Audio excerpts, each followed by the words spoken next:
ఆలయానికి వచ్చినటువంటి ప్రియులందరికీ మరి సంఘ పరిమాణ నాయక 2 వందల చెల్లిస్తూ ఆహ్వానం తెలుపుతున్నాను. మరి ప్రియులారా, ఈ మరి యొక్క మాసంలో మన ముందే దేవుని స్తుతించడానికి దేవుని ఇచ్చిన తరుణం కొరకు దేవునికి వందనాలు చెల్లిస్తున్నాను. మరి భయంకరమైన ఎండలో నుంచి కాపాడబడి ఈ పరిశుద్ధమైన డాక్టర్ వల్ల పొందుటకు దేవుడు ఇచ్చినటువంటి తరుణం కొరకు వందనాలు చెల్లిస్తున్నాను. మరి ఈ దినం మన యొక్క CSI అంశం ప్రకారం మనకి ఇవ్వబడిన అంశం దేవుని కూర్చున్నటువంటి తెలివియే నిజమైన జ్ఞానం. దేవుని కూర్చున్న తెలివియే నిజమైన జ్ఞానం. Knowledge of God is true wisdom. Knowledge of God is true wisdom అనే అంశం మనకు జ్ఞాపకం చేయబడుతుంది. మరి జ్ఞానం ఎక్కడి నుంచి వస్తుంది? ఈ జ్ఞానం నిజమైనటువంటి జ్ఞానం, దేవుని గురించినటువంటి తెలివి నిజమైనటువంటి జ్ఞానం అని జ్ఞాపకం చేయబడుతుంది. మరి తెలివి, ఈ జ్ఞానం ఎక్కడి నుంచి వస్తుంది అని మనం తలచుకున్నప్పుడు మరి ప్రియులారా, సామెతల గ్రంథం 2వ అధ్యాయం 6వ వచనంలో బైబిల్లో ఉన్నటువంటి వారు తీసినప్పుడు దయచేసి అక్కడ వాక్యం చూస్తున్నాం. సామెతల గ్రంథం 2వ అధ్యాయం 6వ వచనం చూసుకుంటే, యెహోవాయే జ్ఞానమిచ్చువాడు, తెలివియు వివేచనయు ఆయన నోట నుండి వచ్చును. యెహోవాయే జ్ఞానమిచ్చువాడు, తెలివి వివేచన ఆయన నోట నుండి వస్తుంది. మరి అలాంటప్పుడు మనకు ఒకవేళ డిక్షనరీ ప్రకారం మనం చూసుకుంటే నాలెడ్జ్ అనేటువంటి మాటలు ఏమంటారంటే అవేర్నెస్ ఆఫ్ ఫ్యాక్ట్స్, ఐడియాస్, అనగా విషయాలు, భావాలు తెలుసుకోవడం అనేది జ్ఞానం అని జ్ఞాపకం చేయబడుతుంది.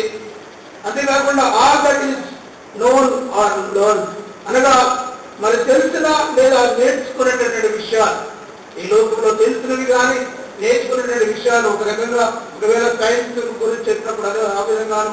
మరి ఇంతేకాకుండా ఇంకొక మాట ఏమంటే ద ఫ్యాక్ట్ ఆఫ్ నోయింగ్, అనగా సమాచారం తెలిసి ఉంటుంది జ్ఞానం ద్వారా.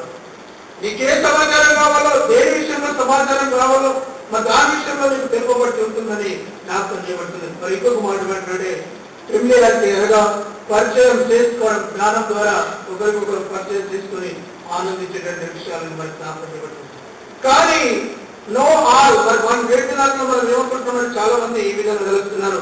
మరి మనం చాలా మటుకు కాన్స్టెంట్ పర్సన్, అనగా మనము అన్ని నాకే తెలుసు, నాకు మించిన జ్ఞానం ఇంకా ఎవరికి లేదు, కాబట్టి నేనే జ్ఞానవంతున్నటువంటి విషయాలలో మరి కొంతమంది ఈ లోకంలో ఉంటున్నారు. మరి ఇంకోటి ఏమంటే know how, ability to do a thing, అనగా మరి ఒక పని ఎలా చేయాలో మొట్టమొదట మనకు దాని విషయం పరిజ్ఞానం కలిగి ఉండాలి. ఏదైనా పని చేయడానికి, ఏదైనా ఒక కార్యం చేయడానికి దాని విషయంలో మనం పరిజ్ఞానం కలిగి ఉండాలంటే, అనగా ఎబిలిటీ కావాలనే విషయాన్ని మనకి జ్ఞాపకం చేయబడుతుంది. మరి ఇంకొక మాట ఏమంటే నో వాట్, అనగా knowledge of purpose and goal, ఒక ఆశయాలు, ఒక లక్షణములు కలిగి, అనగా ఒక గురి కలిగినటువంటి వాళ్ళుగా మరి యొక్క ఎబిలిటీ అనేది లేకుంటే నాలెడ్జ్ అనేది కావాలని జ్ఞాపకం చేయబడుతుంది. మరి ఇంకొకటి ఏంటంటే నో వై, అనగా నాలెడ్జ్ ఆఫ్ రీజన్స్, అనగా మోటివ్స్, మరి ప్రియులారా కారణాలు, ఉద్దేశాలు కలిగినటువంటిగా ఉండాలని మరి ప్రియులారా డిక్షనరీ ప్రకారం మనం నేర్చుకుంటాం. కానీ దేవుని యొక్క జ్ఞానం మనకి ఇవ్వబడినటువంటి విషయాలు, దేవుని జ్ఞానం అనేది ఎదురుగా దేవుని యొక్క తెలివే జ్ఞానములకు మూలమైనటువంటి విషయం మనం జ్ఞాపకం చేసుకుంటాం. కాబట్టి కాబట్టి మరి అందరికంటే మహాజ్ఞాని బైబిల్ ఎవరండి? సొలొమోను మహారాజు. ఆయన సామెతల గ్రంథాన్ని రాసి దాంట్లో ఏమంటారంటే, అయ్యో నేను లోకంలో అందరికంటే పరమ జ్ఞాని అనుకున్నాను, కానీ నాకంటే జ్ఞానవంతుడు, నాకంటే తెలియవంతుడు, నాకంటే గొప్పవాడు నన్ను సృజించినటువంటి దేవుడు అని చెప్పి 2వ అధ్యాయం 6వ వచనంలో ఏమంటాడంటే, యెహోవాయే జ్ఞానం ఇచ్చేవాడు, తెలివియు వివేచనయు ఆయన నోట నుండి వచ్చును. దేవుడు దేవుడు జ్ఞానం ఇచ్చేటటువంటి వాడు.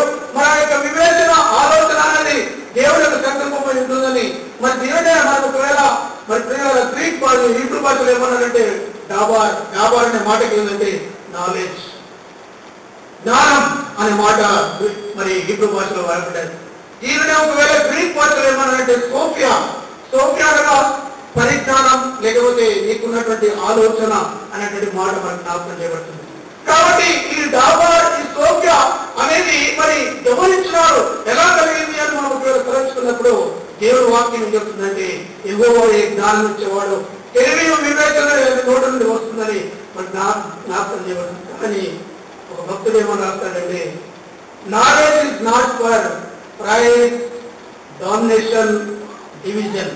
మరి ప్రియులారా, ఈ యొక్క జ్ఞానం అనేది గర్వంతో కూడుతున్నదిగా ఉండకుండా, రెండోది డామినేషన్ ఆధిపత్యం చలాయించి నాది అధికారం చేయాలనే ఉద్దేశం కలిగి ఉండకుండా మరి ఏమంటారంటే డివిజన్ అనగా విభాగించడం కాకుండా మరి ఒక్కరినొకరు అర్థం చేసుకునే విధానంలో ఉండాలని చెప్పి దానికి వెంటనే మళ్ళీ జవాబు చెప్తాడు ఏంటంటే but God given knowledge for unity, peace, reconciliation. మరి ఏమంటాడంటే ఐక్యపరచుటకు, శాంతి కొరకు, సమాధానపరచుటకు మరి దేవుడు మనకు ఇచ్చినటువంటి తెలివైన జ్ఞానం అని జ్ఞాపకం చేయబడుతుంది. అలాంటప్పుడు ఈ లోకమైనటువంటి జ్ఞానం చాలాసార్లు మన పుస్తకాల ద్వారా వస్తున్నాయని, టీవీల ద్వారా వస్తుందని, డబ్బు ద్వారా వస్తుందని, ఇతరుల యొక్క మాటల ద్వారా వస్తుందని మనం తలంచుకుంటాం. కానీ పిల్లరా ఈ జ్ఞానం అని ఎక్కడి నుంచి వస్తుందంటే ఇది ఎలాంటిది అని ఒకవేళ మనం తలంచుకున్నప్పుడు ఒక్క మాట మనకి జ్ఞాపకం చేస్తుందాం. 3 విషయాలు మీకు చాలా క్లుప్తంగా జ్ఞాపకం చేస్తాను.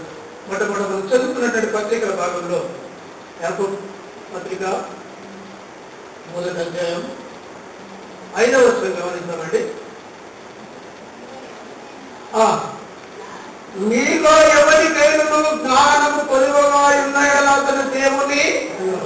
మరి ప్రియులారా మనమేమనుకుంటాం, చాలా మట్టుకు నేను జ్ఞానవంతుడు, చాలా మటుకు నేను తెలుగు పరుని అని చెప్పేసి మనం అనుకుంటాం. కానీ యాకోబు భక్తుడు, యేసు ప్రభు యొక్క శిష్యుడైనటువంటి యాకోబు ఆయన ఏమంటారంటే అయ్యా ఒకవేళ మీలో ఎవరికైనా జ్ఞానం పొదువుగా ఉన్నాయో, పుస్తకాలు చదవాలా, టీవీలు చూడాలా, ఇంటర్నెట్ లో పోవాలా, ఇంకేదో చేయాలా అని కాదు. కానీ ఏమంటారంటే మరి మొట్టమొదటి చేయవలసిన పని మరి ఉన్నాయి కదా, మనం ఎవరిని అడగాలండి? దేవుడు. ఎందుకంటే ఈ జ్ఞానానికి, ఈ యొక్క వివేకానికి మూలకర్త దేవుడు. ఈ జ్ఞానానికి, ఈ వివేకానికి మన దేవుడు మూలకర్త. ఎందుకనగా ఈ జ్ఞానం అనేది ఎలాంటిదంటే మర్మమైనటువంటి సీక్రెట్. ఎందుకు సీక్రెట్ అని ఒకవేళ మనం అనుకుంటే మరి కొరింథీయులకు రాసినటువంటి మొదటి పత్రికలో 2వ అధ్యాయంలో 6వ వచనం 7వ వచనం చూసుకుంటే పరిశుద్ధుడైన పౌలు దీని విషయం చాలా చక్కటి మాటలు మనకు జ్ఞాపకం చేస్తాడు. అయ్యా మీ లోకంలో చాలాసార్లు జ్ఞానంలో మనం తలస్తున్నాం, జ్ఞానంలో మనం తలచుకుంటున్నాం. కానీ మరి ఎందుకనగా ఎప్పుడైతే యాకోబు అన్నాడో మీరు దేవుని అడగాలని అన్నాడో మనం అడగవలసినటువంటి దేవుని అడగవలసినటువంటి జ్ఞానం ఇలాంటిది మనం తెలుసుకున్నప్పుడు మొదటి కొరింథీయులకు రాసిన పత్రిక 2వ అధ్యాయం 6, 7వ వచనం.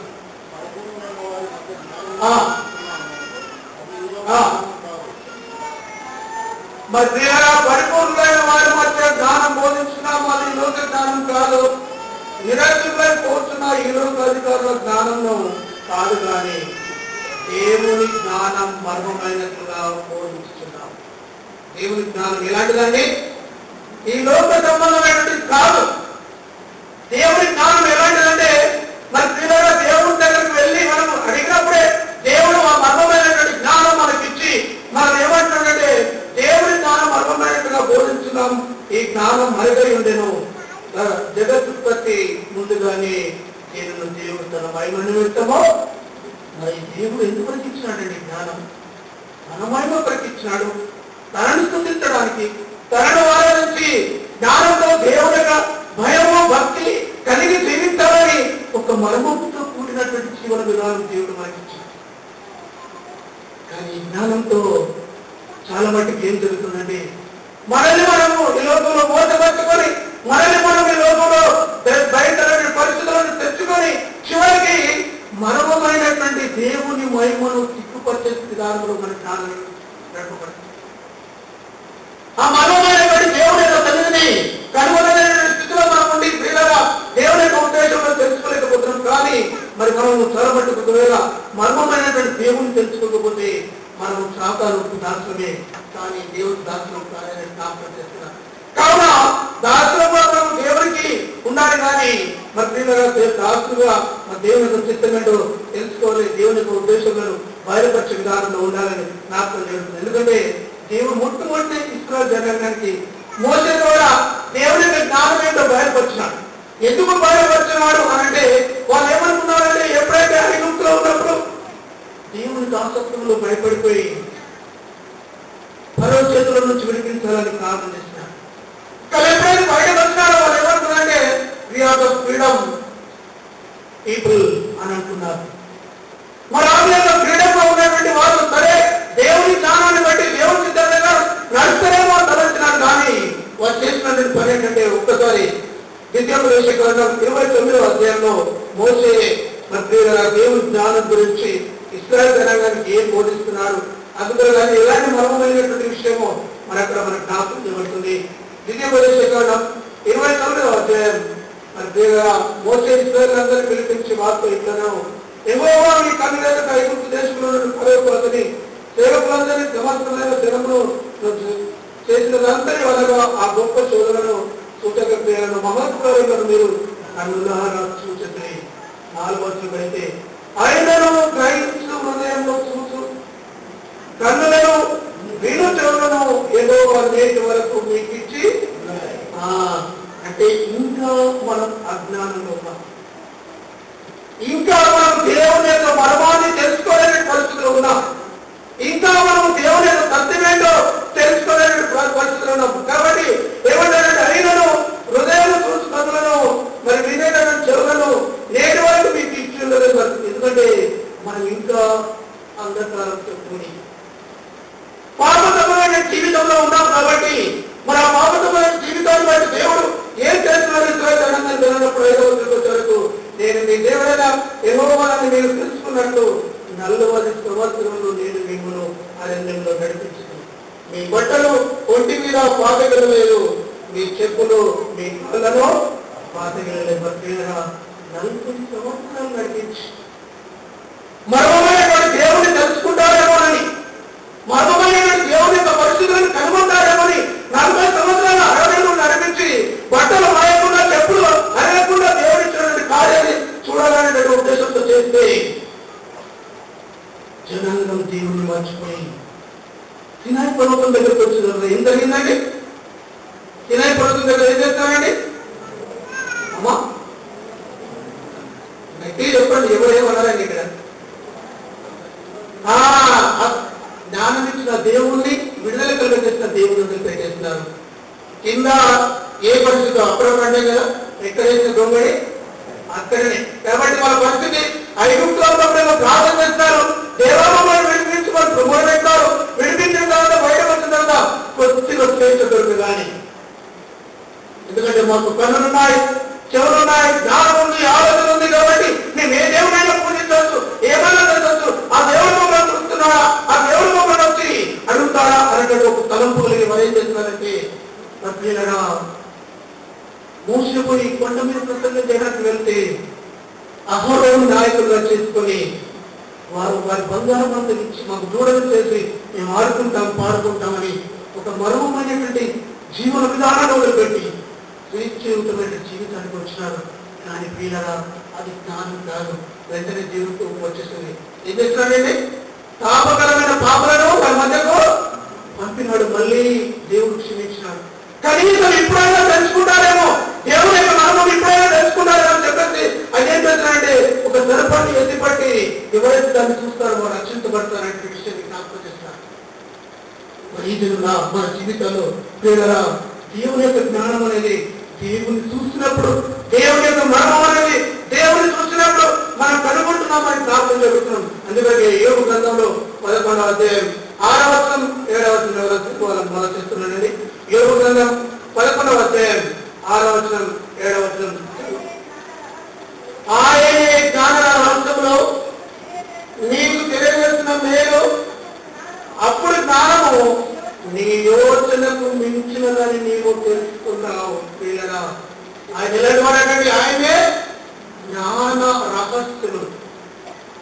నువ్వేం మాట్లాడుతున్నావు, ఏం కలుస్తున్నావు, ఏ విధంగా జీవించడానికి సిద్ధపడుతున్నావు, ఇవన్నీ కూడా యోగు మహాభక్తులు ఏమంటాడంటే, అయ్యా ఈ జ్ఞానం నా సొంతది కాదు, ఈ తెలివి నా సొంతది కాదు, నేను సంపాదించుకుంటాను నాది కాదు, నా పిల్లలు నా వారు కాదు, నా వారు నాకు కూడా ఏది కూడా లేదు. అది రహస్యమైనటువంటి దేవుడు లేదా మర్మమైనటువంటి దేవుడు అయినటువంటి ఆయనే జ్ఞాన రహస్యములు నీకు తెలియజేసిన మేలు. ఒకవేళ నిజంగా మర్మమైన దేవుడు నీకు జ్ఞానం ఇస్తే సరే సంతోషమే, కానీ ఒకవేళ ఆయన జ్ఞానం ఇవ్వకపోతే ఏమంటాడంటే అప్పుడు జ్ఞానము నీ యోచన మించినదని నీవు తెలుసుకునేవాళ్ళు. కాబట్టి మన ఆలోచనలకు దేవుడి జ్ఞానం అందదు. నేటి ప్రపంచం ఏం జరుగుతుందండి? చంద్రమండల యాత్రలకు వెళ్తున్నాను. చంద్రమండలాల్లో కూడా ప్లాట్లు ఉన్నాయని తెలుసా? అక్కడ కూడా ప్లాట్లు ఏర్పాటు చేస్తున్నారండి మనుషులు. అంతేకాకుండా మనుషులు ఏం చేస్తున్నారంటే జీవకణం చేత జీవాలను పుట్టించాలని, జీవకణం పరిమాణం బట్టి ఏదో సృష్టించాలని అనుకుంటున్నారు, కానీ ఎవరు కూడా జీవాన్ని కనుగొనలేకపోతున్నారు. చివరికి మరి జరుగుతున్న పరిమాణం ఏం చేయాలంటే ఈ రహస్యం అనేది దేవుడి దగ్గరనే ఉన్నది. అందుకని దేవుని యొక్క సంకల్పంలో చాలాసార్లు మనం ఏమనుకుంటున్నామంటే దేవుణ్ణి చూడాలి, నా జ్ఞానం చేత అని చాలాసార్లు జరుగుతున్నాం. ఒక గుడ్డివాడు ఒక మంచివాడు ఇద్దరు కూడి పెడుతున్నారట. ఇద్దరు నేను సూర్యుని చూస్తాను అని చెప్పేసి ఇద్దరు కూడి పెడుతున్నారట. సరే నువ్వెన్ని నిమిషాలు చూస్తావు, నేనే నిమిషాలు చూస్తున్నాను, చూద్దామని చెప్పేసి ఇద్దరు ఒక ప్రశాంతమైన వాతావరణానికి ఎత్తైన కొండ మీదకి వెళ్ళి మరి నిలబడి చూస్తున్నాడు. చూస్తే మనం మొట్టమొదటి గుడ్డివాడు అన్నాడు, అయ్యా నీకైతే దేవుడు మంచి కనులు ఇచ్చినాడు, అయ్యా మొట్టమొదటి నువ్వు చూడు, అయినాక నేను చూస్తాను అని అన్నాడు.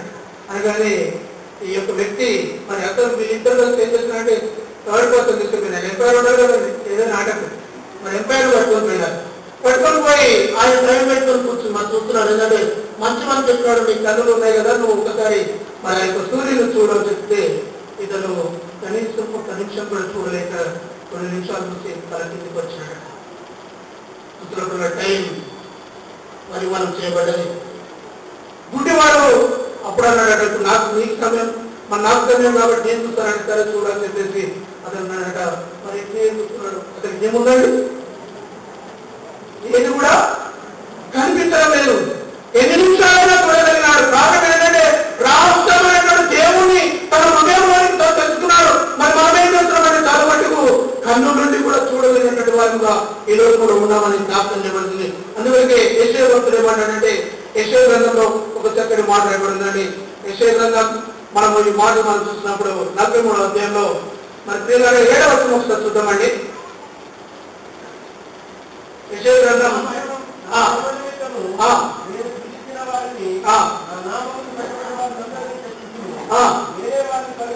నేనే వారిని కలుగజేస్తుంది, వారిని పుట్టించిన వారిని నేనే, కన్ను నుండి అందులైన వారిని, చెవు నుండి మధురైనటువంటి వారిని తీసుకునేదండి. కన్నులున్నాయి, చెవులున్నాయి, కానీ ఇంకా దేవుడిని చూడలేకపోతున్నాం. కన్ను నుండి చూడలేదు యేసు మహిమను, చెవులు వినలేదు యేసు మాటలు. మరి కన్ను నుండి దేవుని జ్ఞానాన్ని చూడలేకపోతున్నాం, మరి చెవుల నుండి దేవుని యొక్క జ్ఞానంలో వినలేకపోతున్నాం. మరి అలాంటప్పుడు పిల్లలు ఇంకా మన జీవితము మందత్వంలో ఉండి మర్మమైనటువంటి దేవుని యొక్క జ్ఞానం తెలుసుకోలేకపోతున్నామని ఈ దినం నేను జ్ఞాపకం చేస్తున్నాను. కావున మర్మమైనటువంటి దేవుడిని మనం తెలుసుకోవాలంటే మనం చేయవలసినటువంటి పని ఏంటంటే కొలస్సీయుల రాసిన పత్రికలో మరి పరిశుద్ధ పౌలు ఈ చక్కటి మాట మనకి జ్ఞాపకం చేస్తున్నాడు. కొలస్సీ 2వ వచనం నుంచి 4వ వచనం వరకు చూద్దామండి. మరి అక్కడ చెప్తున్నటువంటి మాట, బుద్ధి జ్ఞానంలో సర్వ సంపదలు ఆయన ఎంతో గుప్తమై ఉన్నది. బుద్ధి జ్ఞానం సర్వ సంపదలు ఎవరి దగ్గర ఉన్నాయండి? దేవుని దగ్గర ఉన్నాయి. మనం ఏమనుకుంటాం, నా దగ్గర ఉంది, నా దగ్గర జ్ఞానం ఉంది, నా దగ్గర ఆలోచన ఉంది, నేనేమైనా చేయగలను అంటే మరి దేవుని యొక్క వాక్యం ఏం చెప్తుంది? పరిశుద్ధ పౌలు అయ్యా మన బుద్ధి జ్ఞానాలన్నీ కూడా సర్వ సంపదలన్నీ కూడా జ్ఞానము అన్నీ కూడా ఎక్కడున్నాయి? దేవుని దగ్గర ఉన్నాయి. కాబట్టి మొట్టమొదట దేవుడు జ్ఞానం తెలుసుకున్నటువంటి మర్మమైనటువంటి వాడు. కాబట్టి ఆయన మర్మాన్ని తెలుసుకోవాలంటే మనం ఎలా చూడాలండి? ఎలా చూడాలి? హృదయంతో చూడాలి. దేవుడు ఎలా చూడాలండి? హృదయంతో చూడాలి. కన్నులతో చూస్తే ప్రపంచం కనిపిస్తుంది, కన్నులతో చూస్తే అందం కనిపిస్తుంది, కన్నులతో చూస్తే మరి పిల్లల ఈ లోకమైనటువంటి సౌందర్యం కనిపిస్తుంది. కానీ దేవుణ్ణి మనం హృదయంతో చూస్తున్నప్పుడు ఆయన మనల్ని కనబడేటటువంటి వాడని. అందుగురికి సర్వ సంపదలు గుప్తమై ఉన్నవి, జ్ఞానం రాని లోకమైనటువంటి ఏది కూడా మరి గుప్తమై ఉన్నది అంతా కూడా మన దేవుడు ఇచ్చేటటువంటి వాడని జ్ఞాపకం చేయబడుతుంది. కావున ప్రియుల మొట్టమొదట గుప్తమై ఉన్నటువంటి దేవుని కనుగొనడానికి మన జ్ఞానాన్ని ఉపయోగిద్దాం. రెండవది మరి మనం చదువుతున్నటువంటి వాక్యంలో మత్తయి సువార్త 18వ అధ్యాయం సువార్తల భాగం ఒకసారి చూద్దామండి. మత్తయి సువార్త 18వ అధ్యాయం 3వ వచనం. మీరు మార్పు నుండి బిడ్డల వంటి వారైతేనే కానీ పరలోక రాజ్యంలో ప్రవేశింపరని మీతో నిశ్చయముగా అర్పేలరా. దేవుని జ్ఞానం ద్వారా మంచి చెడు తెలుసుకునే జ్ఞానం దేవుడు ఇచ్చాడు. Which is wrong, which is correct అనేది దేవుని ఇచ్చిన జ్ఞానంలో మనం చెప్పబడుతుంది. కాబట్టి చిన్న బిడ్డలు చూపించి దేవుడు ఏమన్నాడు? ఈయన మంచివాడు కాబట్టి ఈయన మంచి జీవితం, ఎందుకనగా నిష్కలంకమైన జీవితం, నిష్కలంకమైనటువంటి ప్రవర్తన, జ్ఞానం కలిగినటువంటి వారు ఉన్నారు కాబట్టి ఈయన పరలోక రాజ్యానికి వారసుడు. ఒకవేళ మీ లోపల మార్పు రాకపోతే, ఒకవేళ మీ లోపల ఆ మార్పు లేకపోతే మీరు పరలోక రాజ్యంలో ప్రవేశించనగా దేవుని యొక్క జ్ఞానం మంచి చెడులను తెలుసుకునే జ్ఞానం. అందుకే సాతాను ఆదరణ చేయమన్నది, అవ్వాల చేయమన్నది మొట్టమొదటి శోధన ఏం కలిగింది? అమ్మా ఏం శోధించిందండి సాతాను? మీ కన్నులు తెరవబడతాయి, మీరు మన సమస్యలు తెలుసుకుంటారు, మీరు చూడలేని రహస్యాలు తెలుసుకుంటారు. అసలు మీకు ముందు లేదు, మీరు ఏం చేస్తున్నారంటే ఏమి అవసరం ఏంటి, మీ పద్ధతి ఏంటి, మీరు ఎట్టున్నారు, మీ పంటలు తింటే మీరు ఏమవుతారు? మీ కన్నులు తెరవబడతాయి. రమ్యమైనది మరి వివేకమైనటువంటివి తినడేటువంటి అక్కడ మంచి చెడులను ఇచ్చేటటువంటి చెట్లు దేవుడు మొట్టమొదటి పెట్టాడని మనం తెలుసుకోలేకపోయినా రాత కదా. అక్కడ ఏమైపోతుందండి? మంచి చెడులను తెలిపేటటువంటి చెట్టు అక్కడ ఉంది. జీవవృక్షం దేవుడు అక్కడ ఉంటున్నాడు. కానీ జీవవృక్షం దగ్గరికి ఆదాం వెళ్ళకుండా, అవ్వ వెళ్ళకుండా పాపమైన జీవితాలు దగ్గరికి వెళ్ళి పాపంతో కూడినటువంటి జీవితాన్ని తెచ్చుకొని చివరికి లోకంలో నాశనం, పాపాన్ని పెట్టుకున్నారు. కాబట్టి పాపం అనేది ప్రియులారా తెచ్చుకున్న తర్వాత మా దేవుడు ఏమంటారంటే పర్వతాలు దూరం అయిపోయింది.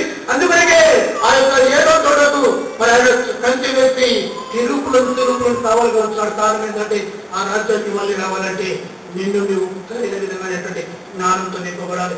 మంచిగా చెడ్డదైనా గ్రహించాలి. ఈ లోకంలో మంచిదేంటి? మంచిదైతే మంచిదే, చెడ్డ చేస్తే చెడ్డదే.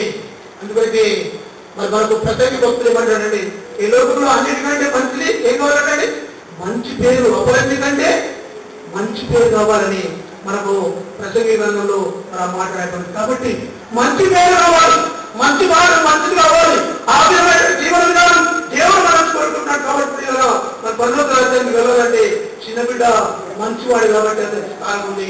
అంటే మనం మంచివాడు కాదని వెంటనే యేసు ప్రభు తన శిష్యులకు చెప్తున్నాడు. కాబట్టి మీరు కూడా మార్పు ఉండకపోతే, మీరు దేవుని జ్ఞానాన్ని తెలుసుకోకపోతే మీరు దేవుని రాజ్యానికి రారు. మననాడు ప్రభు మాట్లాడినటువంటి మాటలు ఈ విధంగా నీవు నేను ఒకవేళ తెలుసుకుంటే మరి ప్రియులరా సొలొమోను మహారాజు దేనితో ప్రార్థన చేస్తున్నాడండి? మంచి చెడులతో ప్రార్థన చేస్తున్నారా? చూడండి, రాజుల మొదటి గ్రంథం 3వ అధ్యాయం ఆయన చేసిన ప్రార్థన మనం ఒకవేళ చూస్తే రాజుల మొదటి గ్రంథం 3వ అధ్యాయం 9వ వచనం అండి.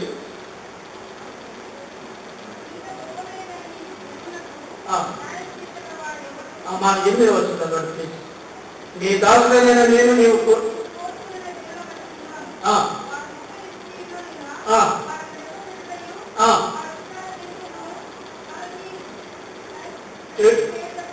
అసాధ్యం.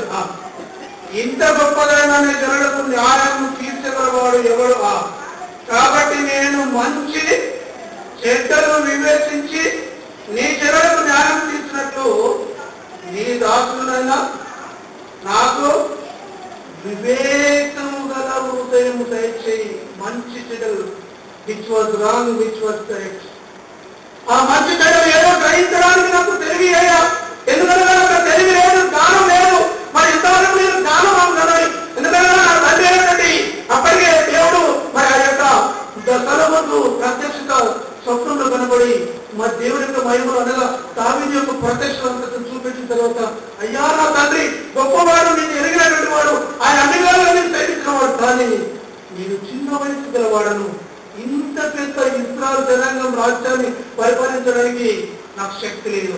ఎందుకనగా అప్పటికి ఇశ్రాయేలు జనాంగం, ఇశ్రాయేలు రాజ్యం ఏర్పరచబడదని ఏర్పరచబడదా లేదా? ఏమండి,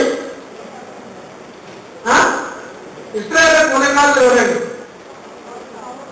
మొదటి రాజులు సౌలు, ఇంకా దావీదు, అయినాక సొలొమోను. మరి అప్పటికే యూదా, ఇశ్రాయేలు సపరేట్ కాలేదు.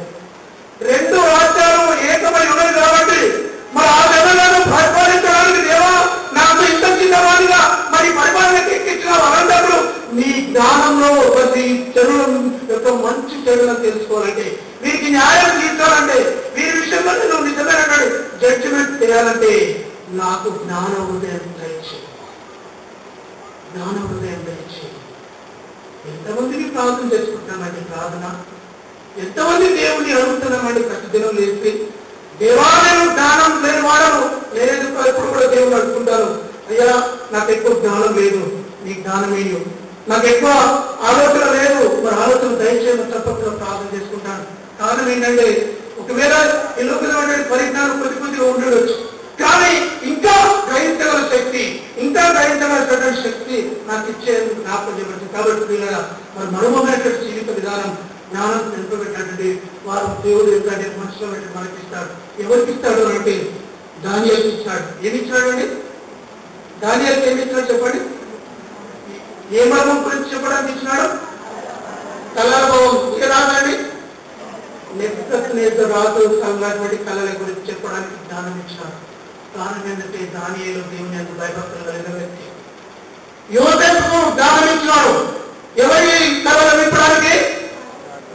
యోసేపు పర్వరాజు కళలు. ఎందుకంటే అప్పటికే పర్వరాజు కళ చెంది ఐగుప్తు యొక్క మరి పరిస్థితులంతా తెలిసినటువంటి పరిస్థితిలో మరి పంచినటువంటి వాటి వచ్చి మరి వాటిని ఏం చేస్తారండి?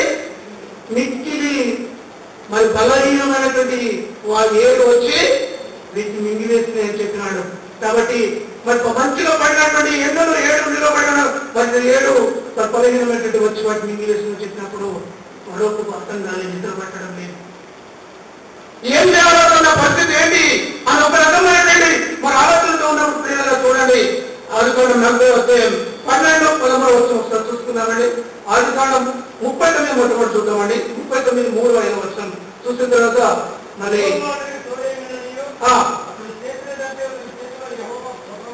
తపనం చేశాను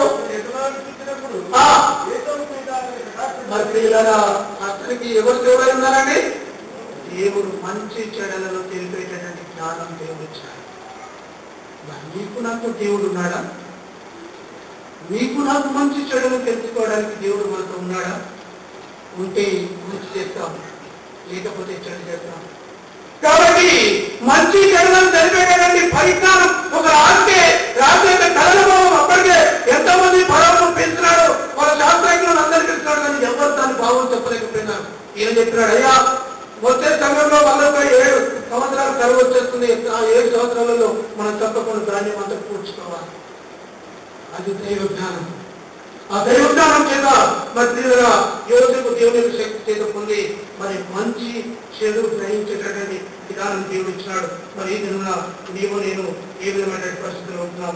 మనం ఒకవేళ నిజంగా దేవుని జ్ఞానం తెలుసుకోవాలంటే మనకు చెప్పబడేటువంటి మనం చదువుకున్న సామెతల గ్రంథం 3వ అధ్యాయం ఒకసారి చూసుకుందామని. అక్కడ ఒక మాట చక్కటి మాట్లాడబడింది. మరి మనం చదువుకున్నటువంటి సామెతల గ్రంథం పాఠం 3వ అధ్యాయం 7, 8 వచనం చూద్దాం. నేను జ్ఞానిని కదా అని నీవు అనుకున్నవద్దు, యెహోవాయందు భయభక్తులు కలిగి చెడుతనం విడిచిపెట్టుము. అప్పుడు నీ దేహంలో ఆరోగ్యంలో నీ ఎముకలకు స్వస్థ వైద్యం మనం ఏమనుకుంటున్నామంటే నీ జ్ఞాని కదా, మంచి చెడ్డగా తెలవయా, నేనేమైనా చేయగలను చెప్పేసి మనం అనుకుంటున్నాం. కానీ దేవుని వాక్యం ఏం చెప్తుందంటే నువ్వు మంచి చెడు తెలుసుకోవాలంటే మొట్టమొదట ఏం చేయాలండి? దేవుని యొక్క జ్ఞానంలో పోబడాలి. మంచి చెడు తెలుసుకోవాలంటే దేవుని జ్ఞానం కొరకు మనం ఎదురు చూడాలి, ప్రార్థించాలి. కాబట్టి ఈ లోకంలో మంచి ఏదో చేయడంతో మనకు తెలుసు. అందువల్ల నీకు ప్రవక్తున్నాడు, మనుషుడా ఏది ఉత్తమమో నీకు తెలియపడే ఉన్నది, న్యాయంగా ప్రవర్తించు. మరి ప్రియులారా, దేవుని వాక్యంలో మరి అన్ని విధాలుగా అక్కడ చెప్పబడేది ఏది ఉత్తమమో నీకు తెలియబడేది. మరి మనకు తెలుసు ఏది మంచిది ఏది చెడు. కాబట్టి దేవుని జ్ఞానం ద్వారా మంచి చెడులను తెలుసుకుంటున్నాం. కావున ఒకవేళ నువ్వు మంచి చేస్తే మంచివాడు, చెడు చేస్తే చెడుగా మన జీవితం గడపబడుతుంది. అందువరకే పిల్లల మన జీవితం ఎలా ఉందో ఒక్కసారి జ్ఞాపకం చేసుకొని, ఎందుకంటే ఒకవేళ నువ్వు మంచి చెడులను గ్రహిస్తే నీ జ్ఞానం నువ్వు ఏం చేస్తుంది, ఎక్కడ వస్తుంది అని ఒకవేళ మనం తలుచుకుంటే సామెతల గ్రంథంలో 2వ అధ్యాయంలో 10వ వచనంలో జ్ఞానం నీ హృదయంలోకి వస్తును, తెలివి నీకు మనోహరముగా. పిల్లల జ్ఞానం మన హృదయంలోకి వస్తుంది, తెలివి మనకు మనోహరంగా ఉంటుంది. కాబట్టి దాన్ని బట్టి మనం మంచి చెడులను తెలుసుకుంటాం. మొట్టమొదట జ్ఞానం దేవుని యొక్క మర్మమైనటువంటి. రెండవది జ్ఞానం మంచి చెడులను తెలియజేసినటువంటి నేను జ్ఞాపకం చేసుకుందాం. చివరిది జ్ఞానం అనేది యెహోవా యందు భయభక్తులు కలిగించున్నది. యెహోవా యందు భయభక్తులు కలిగించున్నది. అందుకే సామెతల గ్రంథంలో 7వ వచనం, నేను జ్ఞానించాలని అనుకునవద్దు, యెహోవా యందు భయభక్తులు కలిగి చెడుతనము విడిచిపెట్టాలి. ఇదే మాట యోగ భక్తులు కూడా అంటాడు. ఇకవేం నిజంగా నీ జ్ఞానం ఉంటే, నువ్వు దేవుని భయంలో భక్తిలో ఉంటే, దేవుని విశ్వాసంలో నువ్వు ఎదిగితే నువ్వు ఎలాంటి వాడు అంటే, మరి ఆయన చెప్పినటువంటి మాట యోగ గ్రంథం 28:28 ఏమంటాడంటే, యెహోవా యందు భయభక్తులే జ్ఞానమనియు, దుష్టాలను విడిచిపెట్టే వివేకమనియు ఆయన నరులకు వెల్లడిస్తున్నాడు. మన పేరుగా యెహోవా యందు భయము భక్తి కావాలి. మనకు ఎంతమందికి భయం భక్తి ఉంది? భయభక్తి అంటే మనుషుల ముందు కనపరుచుకునేది కాదని. నాకున్న భక్తి, నాకున్నటువంటి భయం నేను కనపరుచుకోవడానికి వీలు లేదు. ఎలా అంటే నా భయభక్తి ఎవరు చూస్తారని మా ఆంతర్యం ఎవరు తెలుసు? దేవుడు తెలుసు. 139 కీర్తన ప్రకారం మనకు 1 వర్షం 2వ వర్షం ప్రకారం నేను కూర్చుంటుట లేచుట నీకు తెలియను అని దావీదు రాస్తున్నాడు. నా అయ్యా దేవా, నేను కూర్చోవడం లేచడం నీకు తెలియను, నా మాట నా నాలుక కాకముందే నేను నా మనసులో గణిస్తున్నావు అని చెప్పేసి అంటారు. కాబట్టి వీళ్ళ దేవుడి యొక్క జ్ఞానం ఏంటంటే భయభక్తితో కూడిన జీవితం కావాలి. ఈ ఇంటర్నెట్ యుగంలో వీళ్ళ చాలా భయంకరమైన పరిస్థితుల్లో ఎంతమందికి నిజమైన భక్తి కలిగి ఉన్నాం, భయం కలిగి ఉన్నాం దేవుని ఎడల. ఎందుకంటే యెహోవా యందు భయభక్తులే జ్ఞానమనియు, దుష్టత్వాన్ని విడిచిపెట్టుట వివేకమనియు ఆయన నరులకు కలిగిస్తున్నాడని యోగు తాను దేవుని జ్ఞానాన్ని తెలుసుకున్నాడు. కాబట్టి మొట్టమొదటి భయం ఎంచుకున్నాడు, భక్తి ఎంచుకున్నాడు. లోకం ఏమన్నా కానీ, నాకున్న పిల్లలు ఏమన్నా కానీ, నాకున్న భూములు ఆస్తులు, చివరికి నా భార్యలో దూరమైన నాకు పర్వాలేదండి ఒక విధానం జ్ఞాపకం చేసుకొని దేవుని యొక్క భయం కొరకు భక్తి కొరకు సిద్ధపడ్డాడు. సాధారణంగా భక్తి అనగానే మనం ఏమనుకుంటామంటే, తండ్రి ఏదో భక్తి ఉంటే ఏమంటామండి? పితృభక్తి అంటాం. గురువు ఏదో భక్తి ఉంటే గురుభక్తి అంటాము. దేశం ఏదో భక్తి ఉంటే దేశభక్తి అంటాము. దేవుడు ఏదో భక్తి ఉంటే దైవభక్తి అంటాము.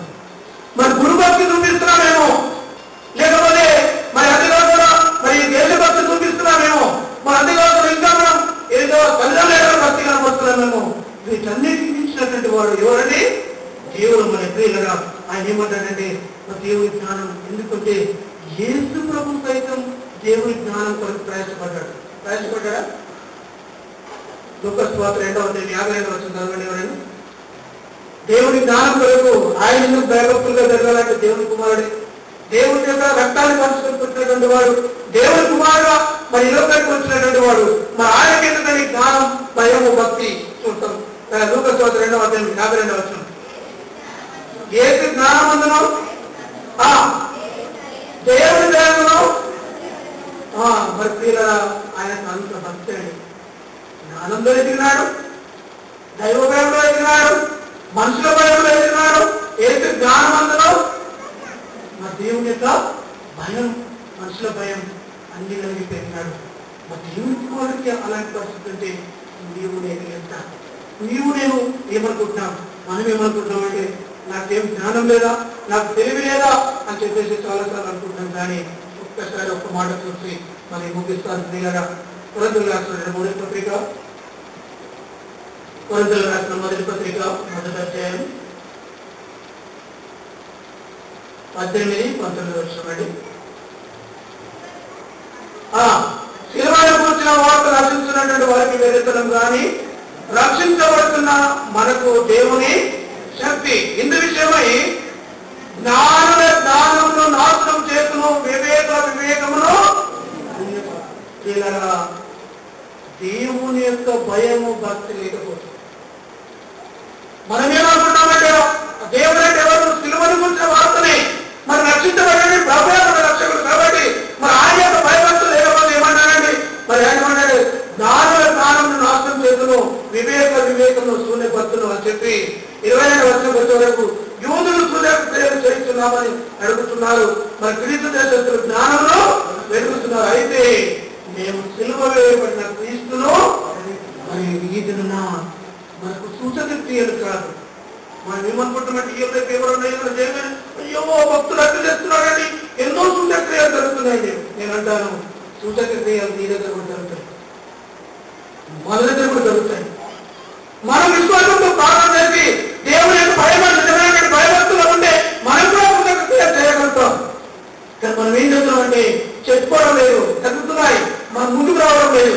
కానీ మనం చాలాసార్లు దూరపరుచుకుంటున్నాం. కానీ దేవుని వాక్యంలో మనకు ప్రార్థన పడుతున్నాను. క్రీస్తులు జ్ఞానం మరి క్రీస్తు మరి యూదులేమో చూసే ప్రయత్నం చేస్తున్నారు, నాలుగేమో మరి జ్ఞానాన్ని ఇస్తున్నారు. కాబట్టి మనం ఎవరిని వెతకాలండి? సిలువ వేయబడినా క్రీస్తుని వెతకాలి. మన లోపల నిజమైన భక్తి ఉంటే, మన లోపల నిజమైన విశ్వాసం ఉంటే, మనం నిజంగా దేవుని పెట్టడం అయితే మనం చేయవలసిన పని ఏంటంటే దేవుడు మనల్ని దేవుని యొక్క జ్ఞానం చేత నింపబడ్డాడు. ఎందుకంటే 29వ వచ్చేలోపు జ్ఞానంలో ఇచ్చినటువంటి దేవుడు మనం ఏమైనటువంటి మరి 20వ వచనంలో సహోదరులారా మిమ్మల్ని పిలిచిన పిలుపున చూడండి, మీలో లోకరీతిని జ్ఞానులైనను కనులైనను గొప్ప వంశం వారైనను అనేకులు విలువబడలేదు. జ్ఞానులను దేవుడు విలువలేదు, ఇంకెవరు విలువలేదని గనులను దేవుడు విలువలేదు. తను ఎవరు పిలుస్తాడు? నిన్ను నన్ను పిలుస్తున్నాడు. కారణం ఏంటి తెలుసా? మనల్ని క్యాస్టిజంలో దూరం పెట్టినటువంటి వారు, బలహీనంలో ఉన్నటువంటి వారు ఉన్నారు ఈ లోకంలో. మరి అలాంటి వారిని దేవుడు నిన్ను నన్ను తన రక్షణాత్మకమైనటువంటి శిలువ మార్గంలోకి నడిపించి మన శిలువను పొంది ఆయన రక్షణాత్మక జీవితం మార్పించి ఆ శిలువను పోతే యోధులుగా మనకు సిద్ధపరిచేస్తున్నాడు. కాబట్టి అందుగురికి మన లోకంలో జ్ఞానం గల వారిని మరి గొప్ప వారిని దేవుడు పిలవలేదు. కానీ ఎవరు అనిపిస్తున్నాడంటే 29వ వచనం జ్ఞానం సిగ్గుపరిచే లోకంలో నుండో వెర్రి వారిని దేవుడు పిలుస్తున్నాడు. మరి అంతేకాకుండా ఏమన్నాడండి? బలవంతులైన వారిని సిగ్గుపరిచే లోకంలో బలైన వారిని దేవుడు ఏర్పరచుకుని ఉన్నాడు. ఎన్నికలైనటువంటి వారిని వ్యక్తం చేయడం లోకంలో నీచులైనటువంటి వారిని దేవుడు ఎన్నుకున్నాడు. తృణీకరింపబడిన వారిని ఎన్నికలైన వారిని దేవుడు ఏర్పరచుకుని ఉన్నాడు. పనికిరాని వారికి దేవుడు కావాలి. పనికిరాని మన జీవన విధానం దేవుని కోసం. నేను జ్ఞానం కదా, నాకు అన్ని ఉన్నాయి కదా, నేను ఏమైనా చేయగలను కదా, అంతవరకు ఇంకా దేవుడి మర్మం చెప్పుకునేటువంటి జ్ఞానం తెలుసుకునేవాడిని మనం చేస్తున్నాం. రెండవది దేవుడి జ్ఞానం ఉపయోగం తెలుసుకుంటే మంచి చెడేదో నీ దగ్గర ఉంది, ఎవరో చెప్పవలసిన అవసరం లేదు. నీ తెలుసు మంచి చేయవచ్చు, మంచి చేయవచ్చు, చెడు చేయాలంటే చెడు చేయొచ్చు. మంచి చేస్తే దేవుడి తండ్రికి వెళ్తాం, మంచి చేయకపోతే సాతాను దేవుడికి వెళ్తాం. మంచివంటి ఏంటంటే దేవుని యొక్క భయభక్తులు ఏంటంటే జ్ఞానుల జ్ఞానం నాశనం చేసే దేవుడు మధ్యగా ఆయన ఉన్నాడు. కాబట్టి మరి మనల్ని దేవుడు ఎందుకు పిలిచినాడంటే సిలువను కూర్చున్న వార్తను ప్రకటించాలి. సిలువని ఎత్తుకొని దేవుడి యొక్క సందర్భంలో నేను జ్ఞానం కాదు, ఈ సిలువను కూర్చొని నేను ప్రకటించుకుని సిద్ధంగా ఉన్నాను. సిలువను ఎత్తుకుని నడిచే జ్ఞానం కావాలని దేవుడు కోరుకుంటున్నాడు. ఆ విధంగా మనం సిద్ధపడుతున్నామా? ఈ ఉదయకాల దేవాలయం గురించి ఎలాంటి మనసుతో మనం వెళ్తున్నాం? ఒక్క మాట చెప్పి నేను ముగించి వెళ్తాను. దీనిలా కీర్తనలో మనం తెలుసుకున్నటువంటి కీర్తనలో 111వ కీర్తన 9వ వచనం ఏమంటున్నది? దావీదు అక్కడ చక్కటి మాట రాస్తాడు.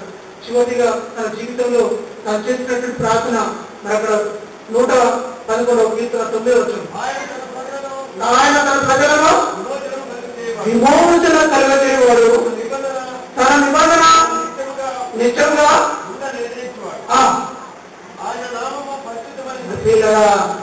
ఆయన మనకు విడుదల కలిగజేసేవాడు, నిబంధన స్థాపించేవాడు.